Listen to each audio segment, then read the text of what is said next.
à tous dans le Club des Hommes en Noir, votre émission de débat sans langue de buis, sans langue de bois. Très heureux de vous retrouver pour ce nouvel épisode, un épisode exceptionnel puisque nous avons la très grande joie aujourd'hui de recevoir à nouveau Monseigneur Schneider, évêque auxiliaire d'Astana au Kazakhstan. Les éditions Contretemps viennent de publier en langue française Credo, un compendium de la foi catholique, un catéchisme complet donc de la doctrine catholique, qui a déjà connu plusieurs éditions en langues étrangères.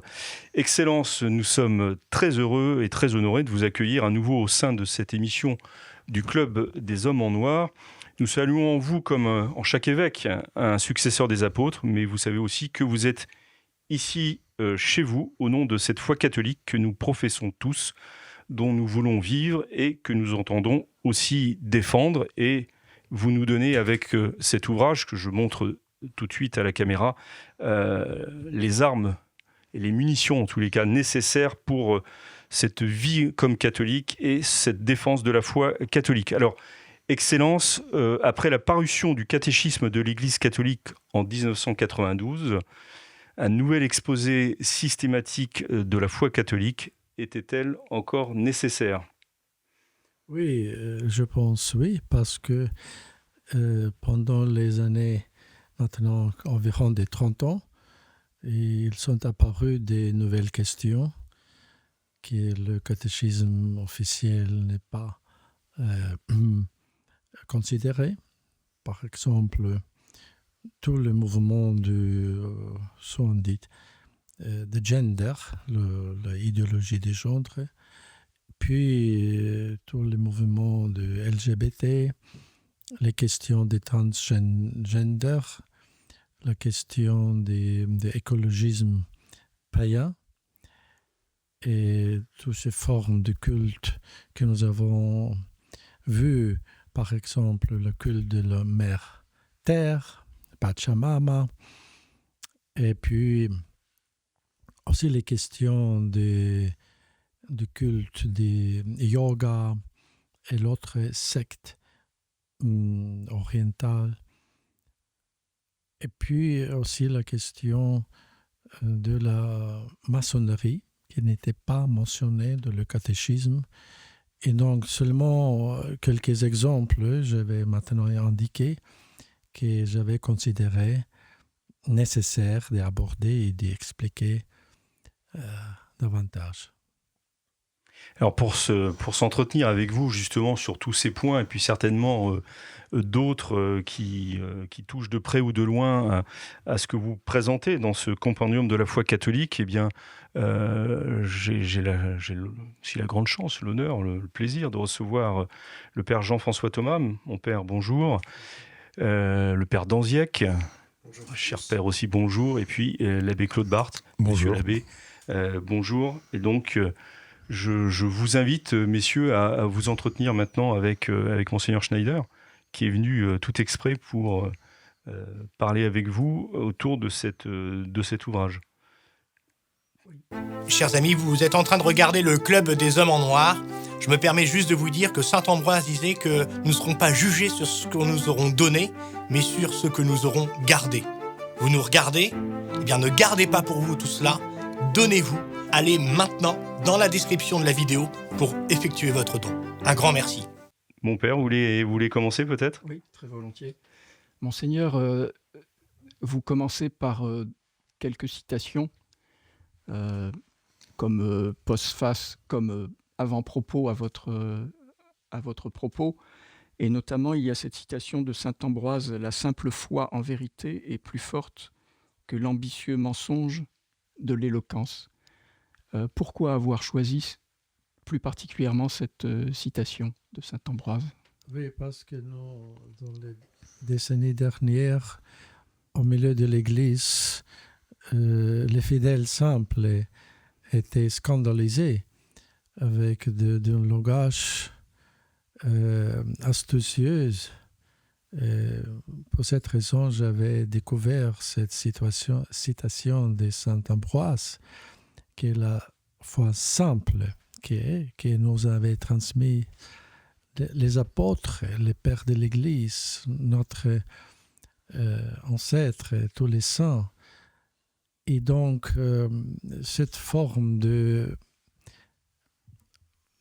parler d'une forme astucieuse, de sophisme, et toutes ces choses sont pour moi une expression d'éloquence des mensonges. Et plus fort est la foi simple. Et c'est comme Saint Jean avait écrit dans la première épître de Saint Jean, apôtre, que c'est notre victoire. La foi simple et ferme en notre Seigneur Jésus-Christ et toute la révélation. Et vous pensiez à des points particuliers en ce qui concerne cette éloquence mensongère? Oui, cette éloquence mensongère, surtout, c'est s'adapter à l'esprit du monde, de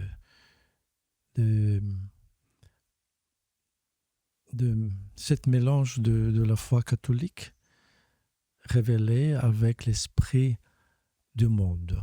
Et l'esprit du monde, c'est le relativisme. La culture moderne est caractérisée avec de cette tendance, esprit de relativisme, qu'il n'y a pas une vérité constante, mais change toujours. Et pour cette raison, le modernisme dans l'Église adapte cette langage, cette éloquence mensongère, des sophismes, de vouloir que les fidèles acceptent cette adaptation à l'esprit du monde.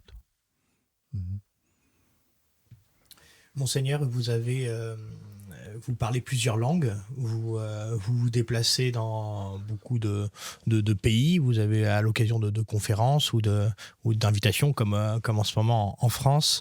Vous rencontrez donc du coup des fidèles divers et variés. Autrefois, peut-être l'apanage de l'Église, de la Sainte Église catholique, apostolique et romaine, c'était de pouvoir s'appuyer sur une triple unité, l'unité de doctrine, l'unité disciplinaire et l'unité liturgique. Aujourd'hui, on voit que cette triple unité, elle est quand même malmenée. Est-ce que vous constatez vous-même auprès des fidèles que vous rencontrez que cette unité doctrinale, cette unité dans la foi, que votre catéchisme, que votre ouvrage Credo a ambition de consolider, est-ce que vous constatez que cette unité dans la foi est malmenée auprès des fidèles que vous rencontrez?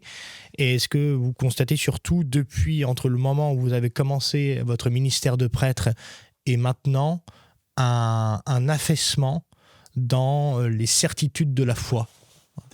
Oui, je peux constater dans plusieurs pays la même chose, que les fidèles veulent la clarté, la sûreté, d'être sûr, la foi claire, parce que personne ne veut donner sa vie pour une chose ambiguë, mais seulement je donne ma vie pour une chose certaine, vraie, divine. Et c'est ce désir dans les fidèles simples, je peux découvrir partout. Donc, et pour cette raison, je pense qu'il faut de nouveau renouveler le catéchisme, l'évangélisation, mais surtout l'évangélisation avec la doctrine claire, sûre. Parce que Saint Paul a dit que je sais en qui j'ai cru. Donc, chaque personne désire d'avoir cette clarté. Monseigneur, après, je reviens un peu à la question que je vous ai posée en introduction de cette émission, à propos du catéchisme de l'Église catholique publié en 1992. Est-ce que vous ne craignez pas qu'on vous accuse de vous substituer au magistère pontifical notamment, en publiant un ouvrage, un compendium de la foi catholique, répandu dans plusieurs langues et pas simplement limité, par exemple, à votre diocèse? Parce que chaque évêque est membre du magistère et chaque évêque a la tâche d'être doctor fidei, comme on dit de la liturgie, maître de la foi. C'est la tâche première de répandre l'évangile. Et comme successeur d'apôtre, c'est pas une contradiction au magistère pontifical, mais une contribution fraternelle pour le bien de toute l'Église. Parce que le Concile Vatican II, Lumen Gentium,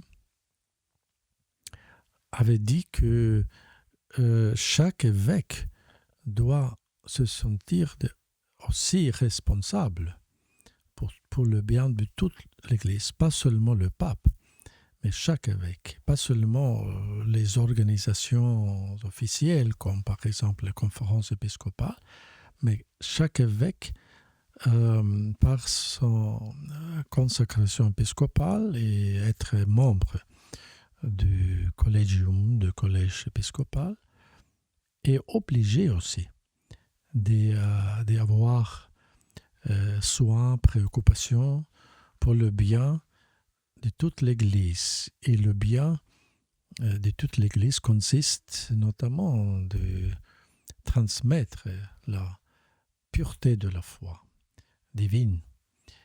Et en publié cet ouvrage, je seulement voulais remplir ma tâche d'évêque et de faire une contribution, parce que les évêques ne pas dit que seulement le Saint-Siège peut publier. Chaque évêque, diocésain bien sûr, mais je suis évêque auxiliaire, mais pour cette raison, j'avais ce livre en imprimatur aussi. Et pour cette raison, je pense que c'est peut être une aide, une contribution pour le bien des fidèles.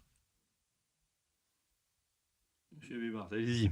Oui, ce que vous dites, Monseigneur, en citant Vatican II, c'est un des points de Lumen Gentium qui se réfère à Pie XII. En fait, c'est une citation de Pie XII sur le soin que chaque évêque doit avoir pour toute l'Église. Mais vous parlez du magistère pontifical, encore faut-il que ce soit vraiment un magistère comme tel.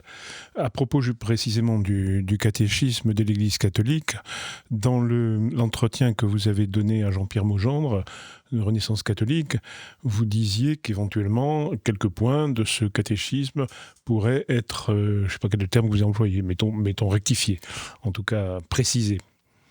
Est-ce que vous pensez que c'est une chose importante, ce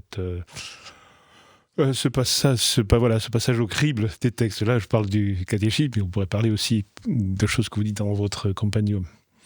Oui, parce que le catéchisme comme tel n'est pas en tous les détails infaillible, parce que la doctrine de infaillibilité doctrinale est très précise, très claire, seulement dans les cas très bien expliqués, le pape, le magistère du concile est infaillible. Donc, les autres expressions du magistère peuvent être en futur améliorées, par exemple, plus approfondies et même quelquefois corrigées. Ce n'est pas contraire à la doctrine de l'infaillibilité de l'Église, mais parce que nous sommes dans un temps de beaucoup de confusion et des manques de clarté. Et pour cette raison, il faut exposer. J'ai essayé de faire des explications avec les citations du magistère même.